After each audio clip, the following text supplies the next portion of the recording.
Senator Thom Tillis thought no one would notice one no vote, one act of betrayal, and within minutes, Trump unleashed a brutal counterattack that exposed everything: foreign money, secret deals, and a senator's career crashing in real time. The fallout didn't just end a partnership, it triggered a political firestorm that's still burning. Before we reveal what Trump did next, something no one saw coming, drop your location in the comments and hit subscribe. You're about to witness how loyalty is tested and betrayal is punished. They thought he was on their side for months. Senator Thom Tillis stood shoulder to shoulder with Republican leadership, shaking hands at rallies, posing for photos, nodding at every word from President Trump. But on the day of the vote that could change everything for American workers, veterans, and small business owners, he did something no one expected. He said no. Not just a quiet no, not a hesitant no, a firm, deliberate public rejection right there on the Senate floor. And for a moment, everything went still. Phones buzzed, staffers froze, even members of Tillis's own party glanced at each other, stunned. Trump, watching from his team's war room, didn't blink. He simply leaned back, folded his arms, and said he just ended his career. Within minutes, Trump's team posted a message that hit harder than anyone was prepared for. It wasn't just political, it was personal, Trump accused Tillis of betrayal, not just of him but of the American people, and then he dropped a name no one expected: foreign money. According to Trump, Tillis had been quietly funded by a lobbying group based overseas, one with direct ties to interests that would benefit if the bill failed, a group that had poured hundreds of thousands into PACs supporting Tillis campaigns. The timing too perfect to be coincidence. The reaction immediate. Conservative talk radio erupted, headlines changed, mid-print had Tillis betrayed began trending before the hour was up.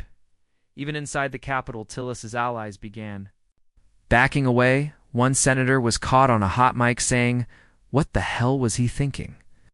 Trump, meanwhile, wasn't done. He recorded a message directly to the American people: short, brutal, you deserve to know the truth about who's working for you and who's working for someone else. Senator Tillis made his choice today, and so will we. The response: millions watched, millions shared, and what started as a single vote snowballed into a national firestorm. But here's the twist: despite the betrayal, the bill still passed. Enough senators stood firm, enough Republicans, and even a few Democrats crossed the aisle to get it through. And Trump, he didn't just celebrate, he made sure everyone remembered who nearly stopped it and why. But this story is far from over, because what Tillis did wasn't just a political move, it was a statement, one that exposed deep fractures inside the party and deeper loyalties we weren't supposed to see. And the moment he stepped off that Senate floor, he realized Trump wasn't going to let it go, and neither was America. Stay with us, because what Trump reveals next will turn this story inside out. The next morning, Thom Tillis walked into the Capitol like a man bracing for a storm. It wasn't the media that worried him. He could dodge cameras, ignore questions, and brush off reporters. What shook him was the silence. No handshakes, no nods, just sidelong glances and whispered conversations. He wasn't invited to even those who once stood proudly at his side. Same senators who toasted his re-election were suddenly scarce. One aide muttered under his breath, "It's like he doesn't exist anymore." Tillis tried to spin it. He told journalists his vote was about fiscal responsibility and protecting North Carolina's future. But no one was buying it, not after Trump's post, because Trump didn't just accuse him of betrayal, he laid out a trail. A financial paper trail, packed donations traced to shadowy lobbying firms with offices in Brussels, Singapore, and most damning of all, Beijing. In the bill Tillis voted against it wasn't just about jobs, it was about reshoring manufacturing, cutting taxes for middle-class Americans, expanding care for veterans returning from war. To vote against that, it didn't look principled, it looked bought.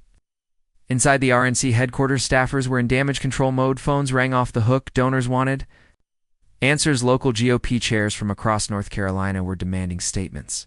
Some even wanted Tillis censured privately to senior party officials, debated whether to distance themselves from him altogether. One asked bluntly, "Can we afford to keep defending this guy when Trump's numbers are through the roof?" And that was the real threat. Trump's momentum far from fading. Trump's message had lit a fire under his base. Town halls filled up overnight, his digital reach spiked his approval. In key battleground states jumped 5 points in under 48 hours. Meanwhile, Tillis' numbers plummeted. Constituents flooded his office with calls. Veterans groups released scathing statements. Conservative influencers, who once praised him, now called him a sleeper cell for globalists. Even former allies began inching toward Trump's corner, unsure of where to stand. One Republican strategist summed it up on live TV. It's not just a vote, it's a fracture. This is Trump's party now, and Tillis just found out the hard way. Still, Tillis refused to back down. He appeared on a Sunday. Show face, tight voice, measured, claiming he would always do what's right, even if it's unpopular. But it was clear he hadn't expected Trump to strike back this hard, or this fast. And behind closed doors, he was beginning to ask questions no senator wants to ask. How bad is this going to get? Because he hadn't seen the next move coming. Trump wasn't finished. He was just getting started. 3 days after the vote, Trump broke his silence with something louder than a press conference, a rally thousands packed into a high school football stadium in rural Georgia.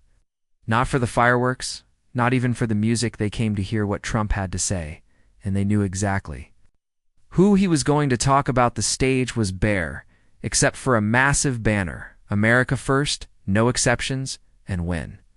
Trump stepped up to the mic. He wasted no time. We had a bill, an amazing bill. He began, his voice calm but firm. It would have brought jobs back from China, lifted up our vets, helped working Americans. It passed, thank God. But one man who should have stood with us, chose lobbyists over the people. The crowd was already booing before he said the name Tillis. The reaction was thunderous. Trump didn't stop there. He pulled out printed pages, documents his team had compiled, and read line by line. Here's a wire transfer to a PAC backing Tillis. Here's the shell company behind it. Here's the foreign interest group connected to it. And here's the bill that would have cost them billions. He paused, letting the weight of his words settle. Now you tell me, was that a vote of conscience, or was that a check being cashed? The crowd roared. Chants of "send him home" echoed across the bleachers. Meanwhile, inside his D.C. townhouse, Thom Tillis sat alone watching the broadcast. No aides, no calls, just a silence and the glow of the television. He rubbed his temples and muttered, "This is getting out of hand." But Trump wasn't just attacking, he was setting the stage that night. He launched a campaign initiative called the Loyalty Pledge. Republican candidates up for re-election would be asked to publicly sign a statement declaring their commitment to American workers' transparency and opposition to foreign lobbying groups. The implication was crystal clear: sign it or get labeled. Tillis, of course, was left out of the initial rollout. Intentionally, by the next morning, 6 Republican senators had already signed the pledge. To more were preparing statements. Trump's team hinted that endorsements would be tied to participation, and donors noticed a major fundraising committee pulled back its support from Tillis' future events, citing alignment concerns. One high-profile contributor posted a single line on social media: "I don't fund betrayal within the Beltway." The air was thick with tension. Political consultants whispered of primary challenges. New faces were being vetted. Local Republican chapters began calling emergency meetings. Trump had drawn a line, Tillis had crossed it, and now the Republican machine was beginning to move against one of its own. But Tillis wasn't giving up, because what he did next, no one saw coming. It started with a phone call, quiet, calculated, and far from the cameras. Tillis reached out to a longtime GOP strategist with one question: if I go public, what are the risks? The strategist didn't flinch. You'll take hits, but at least you won't go down silent. And just like that, the fight got personal too. Days later, Tillis stepped in front of a podium in Charlotte. He looked tired but resolute. No flag backdrop, no cheering crowd. Just a lectern, a mic, and a message crafted to land one blow that he wasn't going to be Trump's scapegoat. "I voted my conscience." He began, "Not everyone in this party agrees with me, that's fine, but I won't apologize for putting principle over politics." Then came the turn without naming Trump. Tillis hinted at something deeper: manipulation. This isn't about one vote. This is about control, loyalty pledges, political purity tests. We've seen this before in history, and it never ends well. The message was clear. He was framing Trump's pressure campaign as dangerous, un-American. Even cable news ran with it instantly. Senator takes on Trump machine.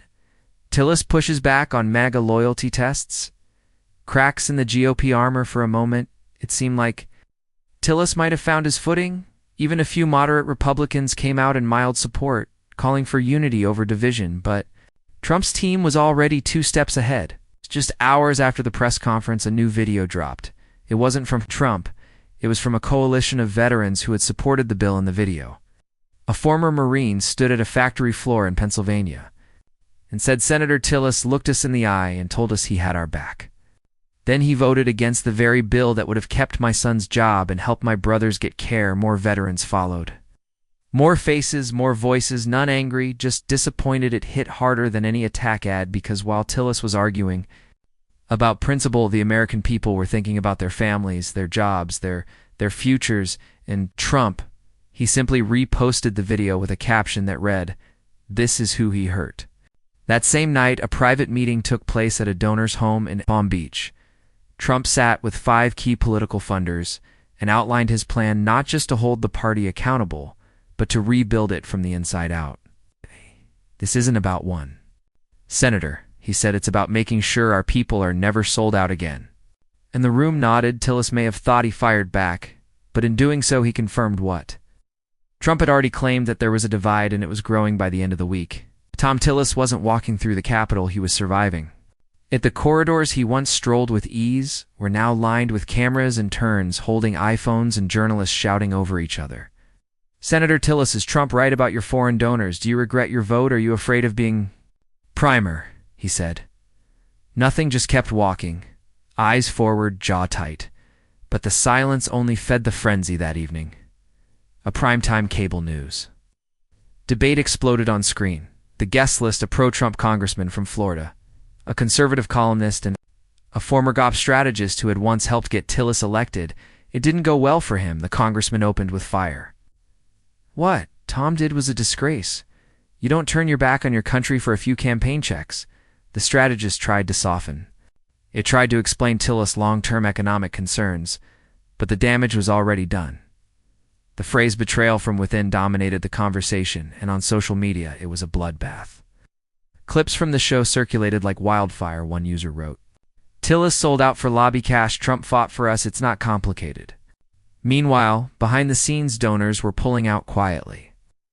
A North Carolina fundraising event was canceled with no explanation. 2 PACs supporting moderate Republicans announced they would be reevaluating their positions, polls released. The next day showed Tillis' approval among GOP voters, dropping another 7 points. But the real blow came when, Trump made a surprise appearance on a conservative podcast. He wasn't angry, he wasn't ranting, he was surgical. They say it's about principle. Trump said, voice calm, "But you don't vote against veterans and working families unless someone else is whispering in your ear. You don't betray your country unless you've already chosen another team." The host leaned in. "So what happens now, Trump?" Smiled. "Well," he said, "let's just say the people always remember, and they've got long memories." The comment was clipped, shared, memed. And then came the twist. 2 rising stars in the North Carolina GOP released nearly identical statements. The next morning, calling for fresh leadership and accountability. To the base, they didn't name Tillis. They didn't have to. Inside the senator's office, aides shuffled between strategy meetings and damage control staff. Turnover whispers began, interns were reassigned, and an emergency meeting with Tillis' longtime advisor ended with a single sentence: "We may have to plan for a challenge, a real one, because in the world of politics, perception is everything, and right now." Thom Tillis didn't look strong. He looked isolated, and for the first time in years, he wasn't controlling the narrative Trump was. It began with a whisper, then a tweet, then a headline. By Monday morning, the rumor was confirmed. Congressman Brent Rohr, sharp-tongued populist from North Carolina's 7th District, was strongly considering a Senate run against Thom Tillis. Rohr wasn't just another House Republican. He was loud, young, and fiercely loyal to Trump. His fiery speeches on the House floor had earned him a cult following online. And perhaps most importantly, he'd already signed Trump's loyalty pledge at a county fair. In Wilmington, reporters swarmed him. "Are you running?" one asked. He grinned. "Let's just say North Carolina deserves someone who doesn't need to be reminded who they work for." That quote was everywhere by the next day. Tillis, cornered again, released a tepid statement through his office. The senator remains focused on serving the people of North Carolina. Politics will take care of itself in due time, but politics wasn't. Waiting within hours, a super PAC aligned with Trump began airing a new ad across the state. It wasn't flashy, just a slow zoom on Tillis's face and a narrator asking when the moment came, "Oh, why did he say no?" Then came the footage of veterans, factory workers' parents, and finally Brent Rohr, standing in a cotton field promising to put America first every time the pressure was suffocating one. GOP insider described it bluntly: Tillis' bleeding Rohr smells at Trump's behind him. It's over. But Tillis still had one card left to play behind closed doors. He scheduled a meeting with several senior Senate Republicans, not the loud ones, the institutionalists, the deal makers. He hoped to remind them that he was one of them, not a showman. But a steady hand, he laid out his case. "I made a tough vote, and I stand by it. But if we allow every vote to become a loyalty test, we'll burn this party down from the inside." There was a long silence, a few nods, but no commitments, because while they may have agreed privately, none were willing to go public against Trump. After the meeting, one senator muttered under his breath, "He's not wrong, but he's not going to win this fight." Meanwhile, Trump posted a single sentence on Truth's social North Carolina is about to get its voice back. The message was unmistakable. Tillis wasn't just facing backlash anymore, he was facing replacement, and the machine that once helped build his career was now turning every gear against him. But in politics, nothing is final until the people speak, and what happened at the next town hall shocked everyone, including Trump. They expected protest signs. They got applause. The town hall was held in a modest auditorium in Asheville. No security detail, no press embargo, just voters folding chairs, and a man who looked like he'd aged 5 years and 5 weeks. Senator Thom Tillis' team warned him not to do it, but Tillis insisted. "I want to face them," he told his staff. No scripts, no handlers, and for the first 10 minutes it was brutal. A veteran stood and asked why. Tillis voted against the bill. A small business owner said she'd lost faith. A young man in a MAGA hat demanded to know if foreign lobbyists had paid for Tillis' decision. Tillis listened, took it, then spoke. "No one owns me," said. "Not Trump, not lobbyists, not Twitter. I voted no because I believe the bill had flaws that would hurt long-term recovery. I may be right. I may be wrong, but I wasn't bought." There was a pause in the room, just long enough for people to lean in. Then he continued, "I've supported Trump when I believed he was right. I've pushed back when I believed he was wrong. That's not betrayal, that's leadership. And if we lose the ability to disagree inside our own party, then we've already lost the country." This time the pause lasted longer. Then a woman in the third row stood up and clapped. One clap turned into a ripple. The ripple became a round, and by the end of the hour, Tillis had taken more than 20 questions and left to a standing ovation. No spin, no stunts, just words. The next morning, the footage went viral, not because Trump posted it, but because people started sharing it with captions like "He finally showed up. Agree or not," he answered every question. Even some conservative commentators admitted it. One said, "I don't like the vote, but that was guts. It didn't reverse the tide overnight, but it shifted something deeper. The perception that Tillis was hiding, dodging, or broken. He wasn't, and Trump noticed." That same evening, Trump's inner circle met at Mar-a-Lago to discuss strategy. One advisor mentioned the town hall only to be cut off. "I saw it," Trump said flatly. For the first time since the vote, Trump didn't post about Tillis that night. No fire, no fury, just silence in Washington. The silence was deafening. Was it restraint? Was it recalibration? Or was it the calm before another strike? Because while Tillis may have held the room for an hour, Trump still held the base, and what happened next would determine whether that applause was a turning point or just a brief pause before the storm. The silence didn't last long. 3 days after the town hall, Trump broke it in classic Trump fashion. He appeared on stage at a packed rally in Ohio. The energy was electric, the flags were flying, and the chant started before he even opened his mouth. And then, without naming Tillis, he sent a message no one could miss, you know. He said with a grin, "Some people suddenly find their voice when their approval rating drops. Isn't that interesting? Where was all that courage before the vote?" Laughter, applause, a few shouts from the crowd. Name him primary. Trump leaned in. I won't name names, but North Carolina deserves better. It wasn't just a jab. It was a signal, a green light that night. Brent Rear's campaign website went live. His slogan, no more backroom. Senators, within 48 hours, the donations rolled in. Small ones, big ones, out-of-state checks from Trump loyalists who didn't care about policy details. They cared about loyalty, and Roar gave them what they wanted. On his first official live stream, he declared, "We don't need senators who hide behind speeches. We need fighters. We need people who don't flinch when Trump stands up for us." The message resonated. Fast polls showed Roar within 5 points of Tillis in a hypothetical matchup among GOP voters under 50. He was winning, and then came the kicker. Trump officially reposted Rear's launch video with just 3 words, "Let's go." Brent, it wasn't a formal endorsement, but it didn't have to be. Tillis, watching from his D.C. office, knew exactly what it meant. His staff scrambled. More town halls were planned. Ad budgets were reallocated. Strategists drafted a new messaging play. Consistency, integrity, experience. But inside his war room, even Tillis' closest allies had to admit none of that was exciting, and excitement was Trump's weapon. That week, a journalist asked Tillis if he felt betrayed by his own party. He took a long breath before answering, "I feel like we've lost something, the ability to think independently, to vote on principle. It used to be okay to disagree in our party. Now it's treated like treason." It was a strong, quote, honest, measured. But that same day, Trump posted a meme, a photo of Tillis with the words principles or paychecks. It racked up 500,000 shares in 12 hours. The message was clear. Trump controlled the narrative again, and this time he wasn't waiting for an apology. He was waiting for a defeat. Because for Trump, this wasn't about the vote anymore. It was about making an example. The invitations were sent quietly. No cameras, no media, just a closed-door meeting between Senator Thom Tillis and a small group of longtime donors, advisors, and political allies in Raleigh. The topic was blunt. Should he run again? Half the room said no.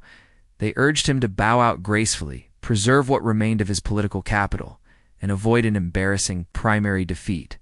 One donor even offered to help him transition to private sector consulting. The other half said, "Fight, let them see the full story." One advisor argued, "Not the edited version in memes, the real one."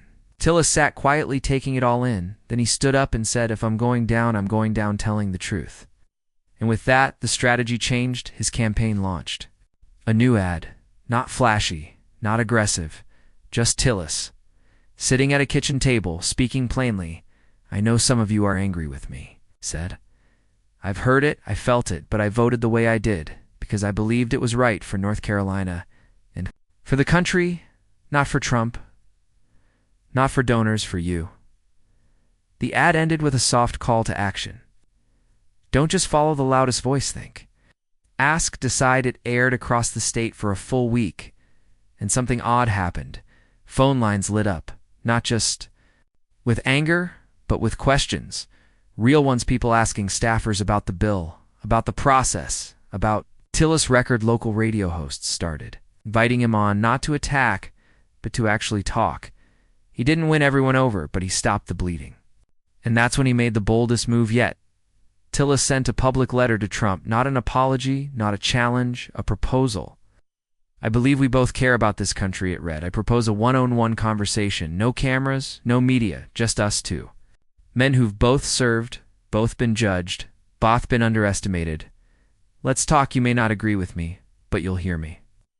The media went wild. CNN called it a desperate olive branch. Fox News called it a smart political chess move. Social media split right down the middle, but one person hadn't responded. Trump, for 36 hours, said nothing. No reposts, no videos, no comments. Then finally, a 5-word post on truth. Social, he wants a meeting, fine. And just like that, the story turned again, because now the country wasn't just watching a political feud. They were watching two men, each backed into a corner, head into a room together.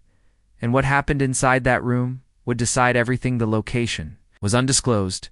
No staff, no press, no notes, just two men seated at a heavy oak table inside a private room at Trump National Golf Club in Bedminster. Thom Tillis. Face to face, the room was still a low hum from the AC, the faint ticking of a wall clock, and nothing else. Trump. Didn't speak first. Tillis leaned in slightly. No smile, no handshake offered. I didn't come here to win you over. He said, I came to explain the vote.